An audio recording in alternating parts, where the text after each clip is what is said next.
phone? There you go. There it is, those lines.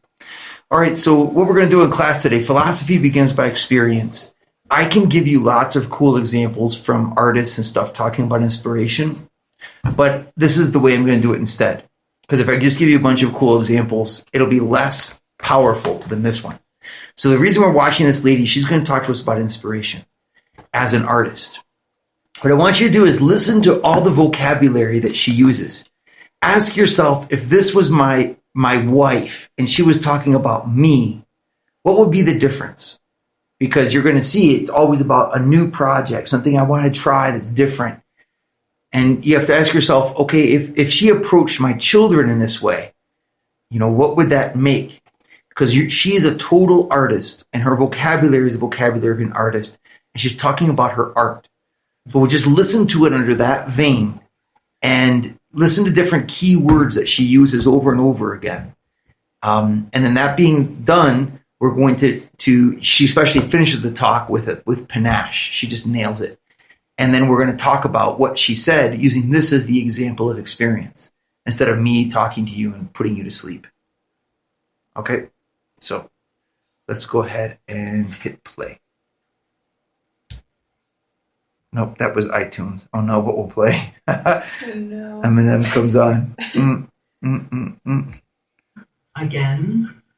So that's reassuring, but it would be worse, except for that I happen to remember that over 20 years ago, when I first started telling people when I was a teenager that I wanted to be a writer, I was met with this same kind of sort of fear-based reaction, and people would say, aren't you afraid you're never going to have any success? Aren't you afraid the humiliation of rejection will kill you? Aren't you afraid that you're going to work your whole life at this craft and nothing's ever going to come of it? You're going to die on a scrap heap of broken dreams with your mouth filled with bitter ash of failure.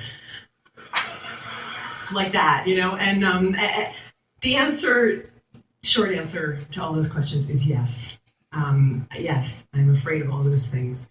And I always have been, and I'm afraid of many, many more things besides that, people can't even guess at, like seaweed and other things that are scary. But when it comes to writing, the thing that I've been sort of thinking about lately and wondering about lately is why. Is it rational? Is it logical that anybody should be expected to be afraid of the work that they feel they were put on this earth to do? Powerful sentence. Why am I doing this work? And then is it rational for you to be afraid of doing what you were put on this earth to do? So look at that as an artist talking to us. That's not the same thing as, another type of person. Okay? So I'll just keep playing because this is going to mess with the visual. You can hear it. What is it specifically about creative ventures that seems to make us really nervous about each other's mental health in a way that other careers kind of don't do? Like my dad, for example, was a chemical engineer, and I don't recall once in his 40 years of chemical engineering anybody asking him if he was afraid to be a chemical engineer. It just didn't come, like, got chemical engineering block, John? How's it going? And it just didn't come up like that, But to be fair, right, chemical engineers as a group, haven't really earned a reputation over the centuries for being alcoholic manic depressives, and we writers, we kind of do have that reputation, and not just writers, but creative people across all. Turn your ears on, not get distracted by this when you do it, but listen, because this is a really good talk. Unstable, and all you have to do is look at the very grim death count in the 20th century alone of really magnificent creative minds who died young and often at their own hands. That's a good point. Just want you to ponder that. So she's talking about creatives, and she's saying it is weird. There's a special type of person here. Right? So like all we're talking about philosophy of art, we're talking about that, what makes that person special. And we're not just talking about artists, but you're going to find this also in ourselves. There's a unique activity called facere. And facere has its own set of parameters. And in artists, it could even push you to killing yourself. Like, what is going on here? And even the ones who didn't literally commit suicide seem to be really undone by their gifts. Norman Mailer, just before he died, last interview, he said, "Every one of my books has killed me a little more." an extraordinary statement to make about your life's work, but we don't even blink when we hear somebody say this because we've heard that kind of stuff for so long, and somehow we've completely internalized and accepted collectively this notion that creativity and suffering are somehow inherently linked. Well, do you hear that? That's pretty awesome. Creativity and suffering are somehow inherently linked. So again, what is her mind touching? She's talking about facere. How is it that creativity and suffering are linked? What does that mean? Tree, in the end, will always ultimately lead to anguish. And the question that I'm going to rewind that. That's pretty good. Creativity, in the end, will ultimately lead to anguish. Accepted collectively this notion that creativity and suffering are somehow inherently linked, and that artistry, in the end, will always ultimately lead to anguish. And the question that I want to ask everybody here today is, are you guys all cool with that idea? Like, are you comfortable with that? Because you look at it even from an inch away, and I'm not at all comfortable with that assumption. I think it's odious, and I also think it's dangerous, and I don't want to see it perpetuated into the next century. I think better if we encourage, our great creative minds to live, and I definitely know that in my case, in my situation, it would be very dangerous for me to start sort of leaking down that dark path of assumption, particularly given the circumstance that I'm in right now in my career, which is, like, check it out. I'm pretty young. I'm only about 40 years old. I still have maybe another 4 decades of work left in me. And it's exceedingly likely that anything I write from this point forward is going to be judged by the world as the work that came after the freakish success of my last book, right? I should just put it bluntly, because we're all... and everyone knew that this is how it functioned, right? So the ancient artist was protected from certain things like... This is what I'm trying to do. Trying to control demons. Socrates famously, my greatest success is behind me. Okay, just notice how she's talking about her life. It's in terms of her work. This is her as an artist. It's not her as a person. Could you do the same thing with yourself? My greatest success is behind me. Everything's going to be judged based upon what I do. What if the rest of us were, my priesthood is lousy. Basically, like, I better do a better job of being a priest, or else, you'd be like, or fatherhood. It's a different set of parameters. And I can't control when that little thing comes up. How did you do that, Bree?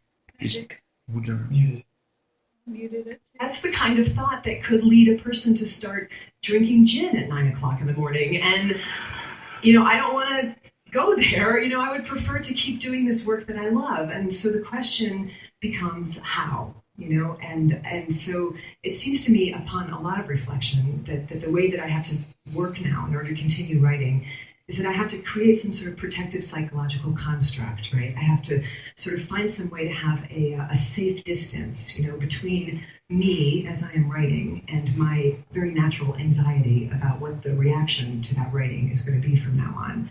And as I've been looking over the last year for models for how to do that, I've been sort of looking across time, and I've been trying to find other societies to see if they might have had better and saner ideas than we have about how to help creative people sort of manage the inherent emotional risks of creativity. And that search has led me to ancient Greece and ancient Rome.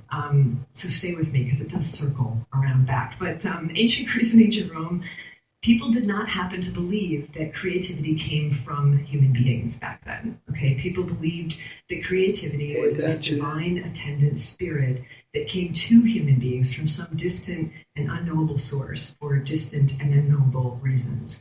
The Greeks famously called these divine attendant spirits of creativity daemons. Socrates famously believed that he had a daemon who spoke wisdom to him from afar. The Romans had the same idea, but they called that sort of disembodied creative spirit a genius, which is great, because the Romans did not actually think that a genius was a particularly clever individual. They believed that a genius was this sort of magical divine entity who was believed to literally live in the walls of an artist's studio, kind of like Dobby, the house elf, and who would come out and sort of invisibly assist the artists with their work and would shape. Just pointing out, divine, words like divine, words like coming from a different world. So, and she's talking about creativity here. So because we're going to talk about these words in the class. The outcome of that work, so brilliant. There it is, right there, that distance that I'm talking about, that psychological construct to protect you from the results of your work, and everyone knew that this is how it functioned, right? So the ancient artist was protected from certain things like, for example, too much narcissism, right? If your work was brilliant, couldn't take all the credit for it. Everybody knew you had this like disembodied genius who helped you. If your work bombed, not entirely your fault, everyone knew your genius was kind of lame. And this is how people thought about creativity in the West for a really long time. And then the Renaissance came and everything changed, and we had this big idea. And the big idea was, let's put the individual human being at the center of the universe, right? Above all gods and mysteries, and there's no more room for like mystical creatures who take dictation from the divine. And it's the beginning of rational humanism. And people started to believe that creativity came completely from the self of the individual. And for the first time in history, you start to hear people referring to this or that artist as being a genius rather than having a genius. And I got to tell you, I think that was a huge error. I think that allowing somebody, like one mere person, to believe that he or she is like the vessel, like the font and the essence and the source of all divine, creative, unknowable, eternal mystery is just like a smidge too much responsibility to put on one fragile human psyche. It's like asking somebody to swallow the sun. It just completely warps and distorts egos, and it creates all these unmanageable expectations about performance. And I think the pressure of that has been killing off our artists for the last 500 years. And if this is true, and I think it is true, the question becomes, what now? Can we do this differently? Maybe go back to some more ancient understanding about the relationship between humans and the creative mystery. Maybe not. Maybe we can't just erase 500 years of rational humanistic thought in one 18-minute speech. And there's probably people in this audience who would raise like really legitimate scientific suspicions about the notion of basically fairies who follow people around like rubbing fairy juice on their projects and stuff. Like, I'm not probably going to bring you all along with me on this. But the question that I kind of want to pose is, why not? Why not think about it this way? Because it makes as much sense as anything else I have ever heard in terms of explaining the utter maddening capriciousness of the creative process, a process which, as anybody... Maddening capriciousness of the creative process. That's exactly what we're talking about, the creative process. All those steps. And she's saying it's capricious because it hinges on one step called inspiration. And now she's going to develop that. She doesn't use that term, but she'd use the term inspiration later on, but I think. But you see, isn't that an amazing thing? The maddening capricious. So she's like troubled. What makes something great? What makes the perfect beer? How can I not do that time and time again? How do I get nailed just the perfect ambiance in my room? How do I do just the perfect program? And that's what she's troubled with. What is this genius? Ever tried to make something, which is to say, as basically everyone here knows, does not always behave rationally, and in fact can sometimes feel downright paranormal.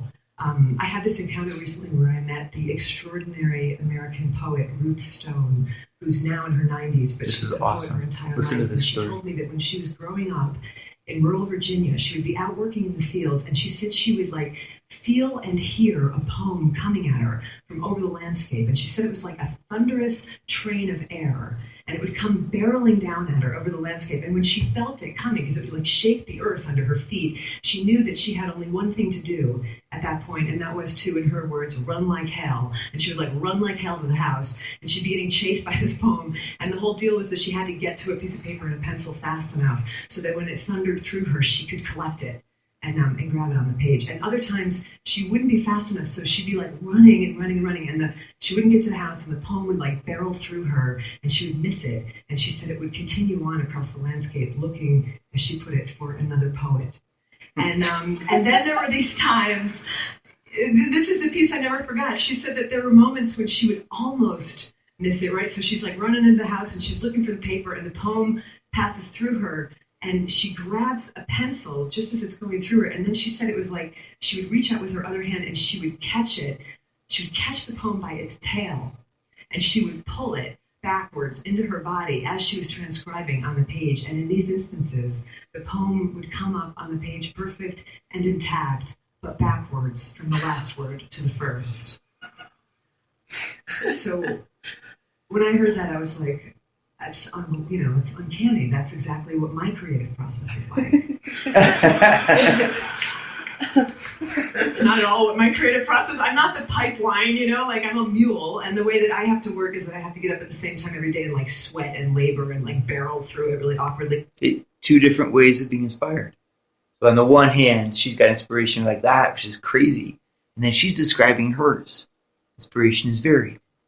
But even I, in my mulishness, even I have brushed up against that thing, at times. And I would imagine that a lot of you have too. Like even I have had work or ideas come through me from a source that I honestly cannot identify. And what is that thing? And how are we to relate to it in a way that will not make us lose our minds, but in fact might actually keep us sane?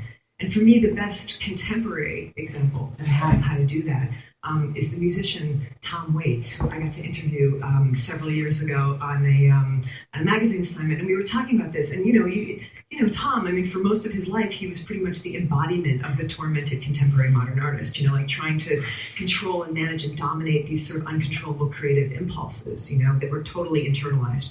But then he got older and he got calmer. And one day he was driving down the freeway in Los Angeles, he told me, and this is when it all changed for him. And he's like speeding along, and all of a sudden he hears this little fragment of melody, that comes into his head as inspiration often comes elusive and tantalizing, and he wants it, it's gorgeous, and he longs for it, but he has no way to get it. He doesn't have a piece of paper, he doesn't have a pencil, he doesn't have a tape recorder. So he starts to feel all that old anxiety start to rise in him, like, I'm going to lose this thing, and I'm going to be haunted by this song forever, and I'm not good enough, and I can't do it. And instead of panicking, he just stopped that whole mental process, and he did something completely novel. He just looked up at the sky and he said, "Excuse me, can you not see that I'm driving? Do I look like I can write down a song right now? If you really want to exist, come back at a more opportune moment when I can take care of you. Otherwise, go bother somebody else today. Go bother Leonard Cohen, And his whole work process changed after that. Not the work. The work was still oftentimes as dark as ever, But the process and the heavy anxiety around it was released when he took the genius out of him where it was causing nothing but trouble and released it kind of back where it came from and realized that this didn't have to be this internalized, tormented thing. It could be this peculiar, wondrous, bizarre collaboration, kind of conversation between Tom and the strange external thing that was not quite Tom. So when I heard that story, it started to shift a little bit the way that I worked too, and it already saved me once, this idea. It saved me when I was in the middle of writing Eat, Pray, Love, and I fell into one of those sort of pits of despair that we all fall into when we're working on something that's not coming, and you start to think this is going to be a disaster, this is going to be the worst book ever written, not just that, but the worst book ever written, and I started to think I should just dump this project, but then I remembered Tom talking to the open air, and I tried it, so I just lifted my face up from the manuscript and I directed my comments to an empty corner of the room, and I said aloud, listen, you thing, you and I both know that if this book isn't brilliant, that is not entirely my fault, right? Because you can see that I am putting everything I have into this. I don't have any more than this. So if you want it to be better, then you got to show up and do your part of the deal, okay? But if you don't do that, you know what? The hell with it. I'm going to keep writing anyway because that's my job. And I would please like the record to reflect today that I showed up for my part of the job. Because... That's so good she is with words. It's like this, okay? Centuries ago, in the deserts of North Africa, people used to gather for these moonlight dances of sacred dance and music that would go on for hours and hours until dawn. And they were always magnificent because the dancers were professionals and they were terrific, right? But every once in a while, very rarely, something would happen and one of these performers would actually become transcendent. And I know you know what I'm talking about because I know you've all seen at some point in your life a performance like this, and it was like time would stop And the dancer would sort of step through some kind of portal. And he wasn't doing anything different than he had ever done, 1,000 nights before, but everything would align. And all of a sudden, he would no longer appear to be merely human. He would be like lit from within and lit from below and all like lit up on fire with divinity. And when this happened back then, people knew it for what it was. They called it by its name. They would put their hands together and they would start to chant, Allah, Allah, Allah, God, God, God. That's God. Curious historical footnote. When the Moors invaded southern Spain, they took this custom with them, and the pronunciation changed over the centuries from Allah, Allah, Allah to Ole, Ole, Ole, which you still hear in bullfights and in flamenco dances in Spain when a performer has done something impossible and magic. Allah, Ole, Ole, Allah, magnificent, bravo, incomprehensible, there it is, a glimpse of God. Which is great, because we need that. But the tricky bit comes the next morning, right, for the dancer himself, when he wakes up and discovers that it's Tuesday at 11 a.m. and he's no longer a glimpse of God. He's just an aging mortal with really bad knees, and maybe he's never going to ascend to that height again, and maybe nobody will ever chant God's name again as he spins. And what is he then to do with the rest of his life? This is hard. This is one of the most painful reconciliations to make in a creative life. But maybe it doesn't have to be quite so full of anguish. If you never happened to believe in the first place that the most extraordinary aspects of your being came from you, but maybe if you just believed that they were on loan to you, from some unimaginable source for some exquisite portion of your life to be passed along when you're finished with somebody else. And, if we think about it this way, it starts to change everything. This is how I've started to think, and this is certainly how I was thinking about it in the last few months, as I've been working on the book that will soon be published as the dangerously, frighteningly over-anticipated follow-up to my freakish success. And what I have to sort of keep telling myself when I get really psyched out about that is don't be afraid. Don't be daunted. Just do your job. Continue to show up for your piece of it, whatever that might be. If your job is to dance, do your dance. If the divine, cockeyed genius assigned to your case decides to let some sort of wonderment be glimpsed for just one moment through your efforts, then ole. And if not, do your dance anyhow. And ole to you nonetheless. I believe this and I feel like we must teach it. Ole to you nonetheless, just for having the sheer human love and stubbornness to keep showing up. Thank you. Thank you. Thank you. Thank you.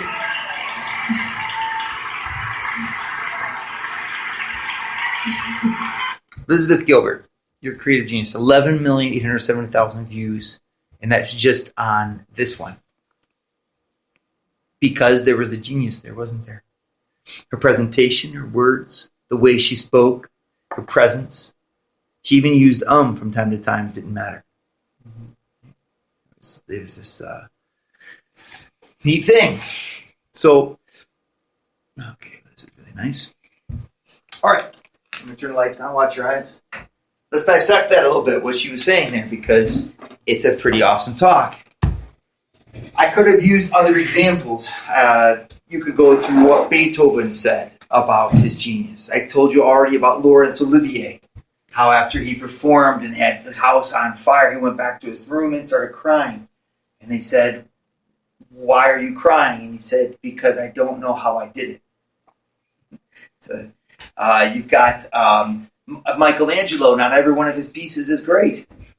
A lot of his pieces are just like, and then, how much of the Sistine Chapel have you seen? Very little, actually. But everyone's seen the finger of God. That's, there's something that sparkles out. And we're using these examples of fine art, but I want you to transcribe it from the place of fine art. The fine arts are where you see it clearly, but it's present in everything you do, from the way that you write notes in class, to the way that you dress, to the way that you organize your planner. It's called facere. That process of facere has a unique structure. And the more that we can understand its structure, the better we can employ it to our ends. lens, and the more we can control it and not let it dominate our life. Because could you only imagine if she was like, I can't love you, I'm not inspired to love. I don't feel like taking care of the child. What am I to do? I'm empty. I'm empty. I need to run off to my room to figure out how to take care of the child. And then when you do take care of the child, it's got to be done in this way, with this dress, and this approach, or else, it won't work. So there's all kinds of different things that, if you're not careful, you will blend the two aspects of your life. And you'll make ethical choices as if they were artistic, and artistic choices as if they were ethical. How should I write this paper? No. He might take it this way. He might take it that way. Write a paper. I have to process, make a new website. Well, should I do it with a lot of love? I'm not going to do it because it wasn't loving. No one cares if it was loving. You made the website. At the level of your art, you're going to be paid upon how many websites you produced in this amount of time, not how people felt about it. But if you're not careful, you can mend those two and cause yourself a lot of pain. So in this process of facere, there are 7 steps. We can give them for me. Let's be interactive. Breathe. Artistic experience. If you not read it, close your eyes and try to remember.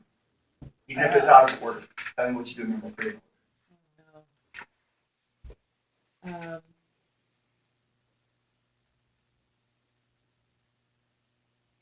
It's inspiration. Nice. Choice. Nice. Is that 3? That's not number 2. We're working on it. Okay.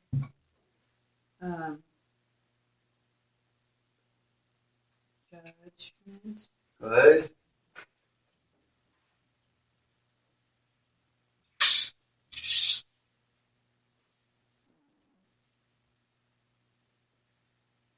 What do you have to do to make something? Good. And when you judge it to be finished, what happens next?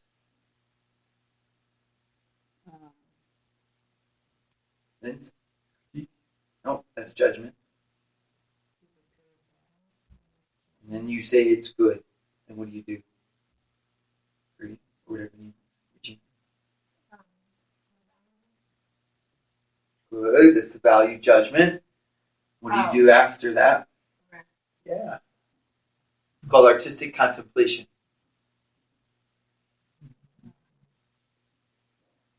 It's funny because a lot of times you want to contemplate it and no one else really cares. This happens all the time to harmonica players.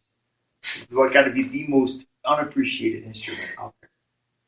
People totally take it for granted. Okay? Other than a kazoo. Kazoo artists also suffer from this. All right, so 1, 2, 3, 4, 5, 6. We can also put in here, this is the idea, choice, artistic idea, and something choice. After production. Mm-hmm. We'll just call it the finished product. You actually have a thing that you say is finished, then you say, is it good or not? And then you end up. Now, if we were to parallel this with our ethical life, let's go ahead and try that. What would it look like? So in ethics, we're talking about not facere, but agere. And here, there's a parallel. So if I was going to instead, let's suppose I was going to choose a spouse. Would I wait to be inspired? And then create her? How do I do it? How do I choose a spouse? What are the steps? Regina.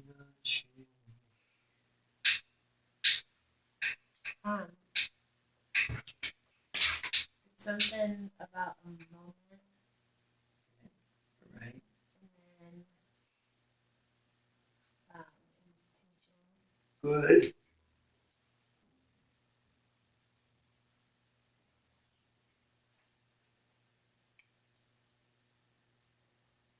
So you have an intention. That intention is what? Choose to act out. Right. So you have a choice again.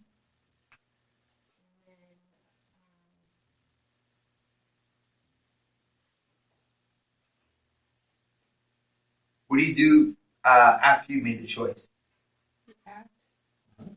In order to pass from choice into action, what's necessary? What do you have to do? You choose the means, you sit there and you're like, do I go to SJI or don't I? Play pros and cons, and you're like, I'm going to do it. And then what has to happen? So you have to acknowledge So how do you get that knowledge on your choices? Oh, from outside sources. Good. Um, Counsel. counsel. And then there's that doorway that the choice has to pass through in order to become an action. This is all interior. This part here, this is all in me. So you could be a really shy guy and have an intention, talk about it, and never tell the other person. How do you go from saying, okay, I'm going to tell her that I really like her, to actually telling her that you really like her?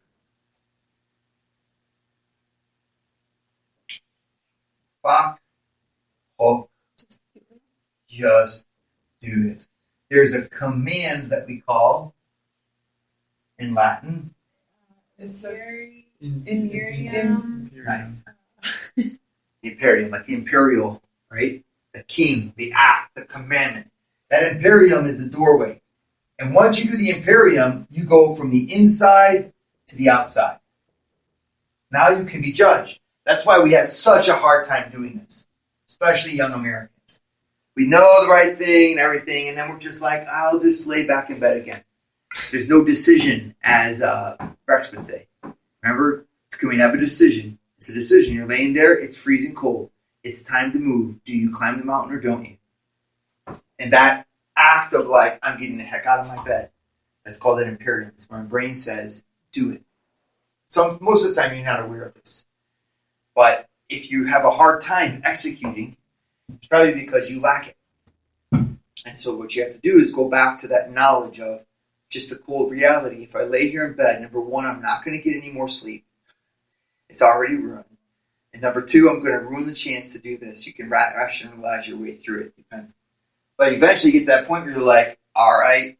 And so I unzip, cold air, and then you're up, and then you feel so good. Okay, so what else happens? You act. Where does your intention come from? Experience, something like that. But instead it's called, Moment of love. yep, first love. First love doesn't mean the first love. It means this hidden moment inside of you where you say that this thing is good for me. It's just like, hey, we kind of fit, don't we? Oh.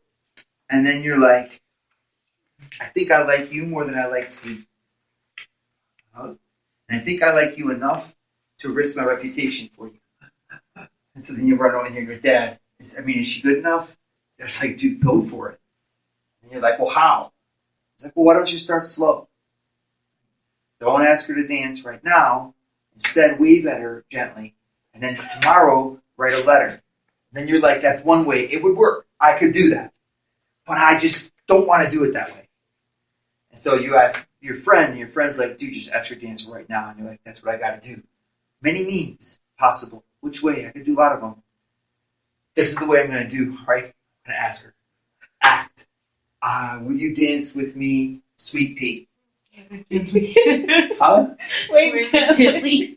Wave gently? That's So what you said way better. Oh, yeah, wave at her gently. This is gonna... That action will bring you into a union with your desired object. Because it doesn't always have to be romantic. But, how do I touch my friend? He's down and out. He's crying. This is not an artistic thing. This is an ethical thing. Do I pay attention to him or don't I? I got to make a choice. Don't do it now. Just let him cry it out. He'll be fine. All right, cool. But when you do it, you're like, I did the best thing for him. I let him go. Because a man's got to be a man, and he deserves his privacy as he cries. I'm not going to say anything to him. That could never happen. But what you've done right there is you made a union. You're even deeper friends because I've showed you that respect. Okay, cool. That union with the desired object, is the next step. So 1, 2, 3, 4, 5 is Imperium, 6, 7. Okay, we see that the two are distinct. That's very important. Let's focus in, and yet at the same time, there's a lot alike. From this kind of hidden thing to the moment where things start to crystallize, a choice that has to be made, the actual action itself, and then what happens afterwards. Let's focus, since this is art, on this particular relationship, the artistic experience into inspiration.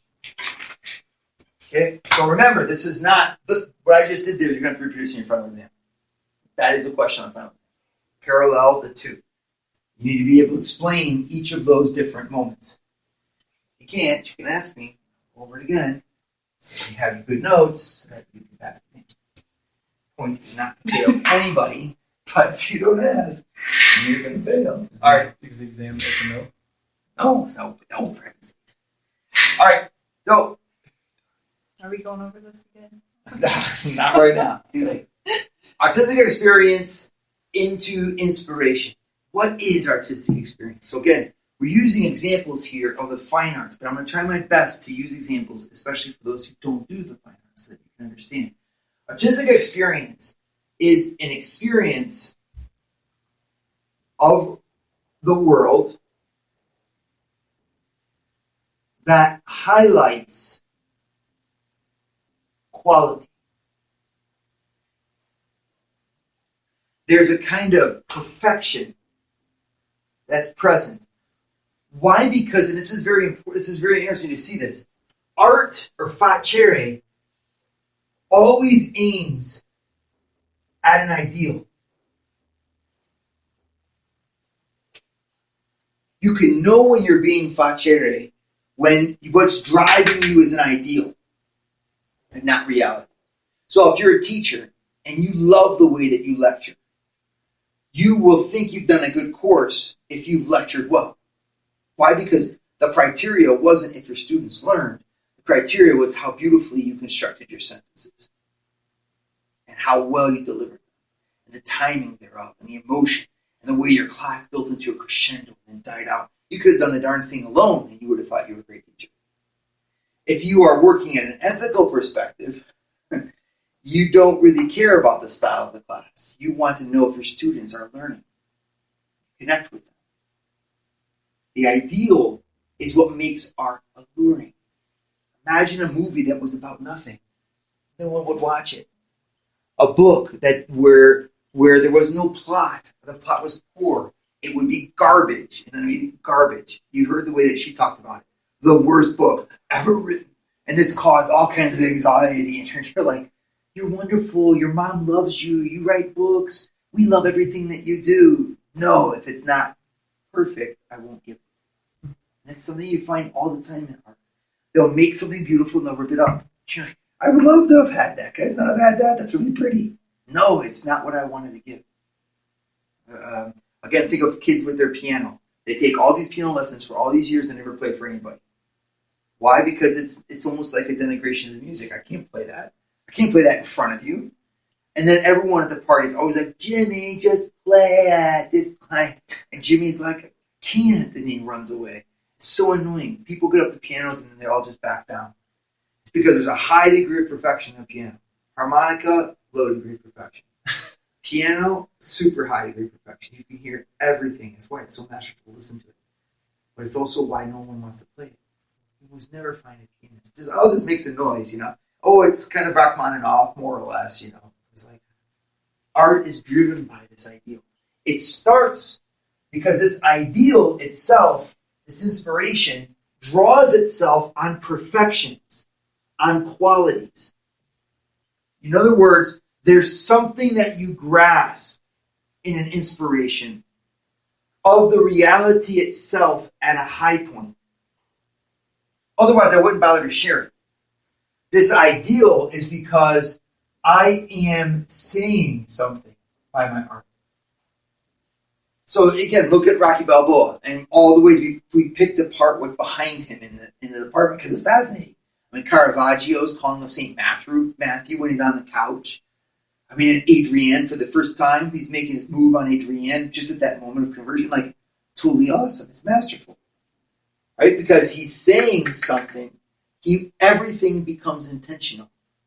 If things are just accidental in the movie, he's got a picture of Rocky Marciano above the fireplace. And they talk about it. Well, his name is Rocky Marciano. It's obvious what's going on. Because in this inspiration, you're grasping something that deserves to be said. And that means that the more that you as an artist feed yourself upon the world of sensible experience in its perfections, well, the more that your inspirations will be profound. Can someone give me an example of what I just said? Put it in your own words. Give me a time in your life where you've experienced the world in its qualities or perfections.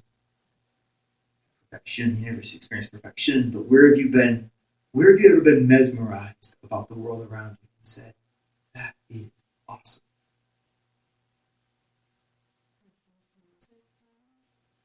Can you give us the example?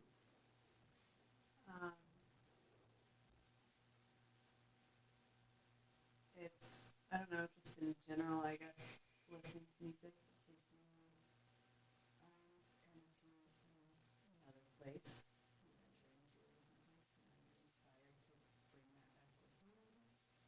Can you talk about your life? You've never experienced that? Yeah. Okay, can you tell us about it? No. All right, can someone else give us good? Thank you so much. Can someone else give us an example that we can share?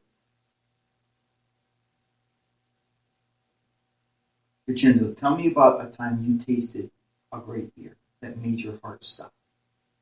My heart stopped. What was a beer that took your breath away? It's called CCB Bomb. Wait, that actually happened. It was really good, yeah. It's pretty amazing. Yeah, it was like coffee cinnamon stout. And it was aged in bourbon barrels for like 2 years. And I was like, that was awesome. I wish I could have it again. But if I was, it's like $500 a bottle now. Yeah. Because they stopped making it. So. Wow.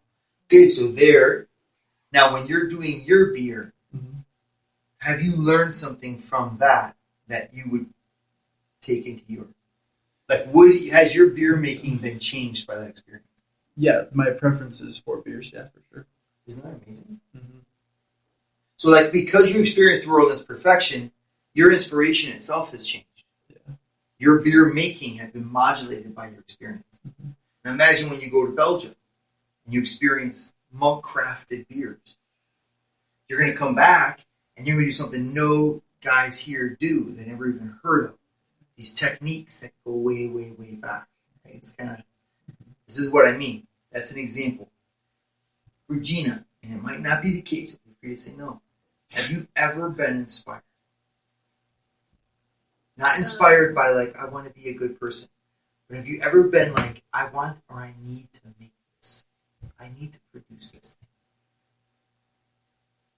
You're a pianist, right? Yeah. I mean, I never wrote a song. But, like, I can be playing and just get very, like, swept up in, like, finishing it or finishing a certain part of it, make it sound something that I want to. And how do you know the way you want it to?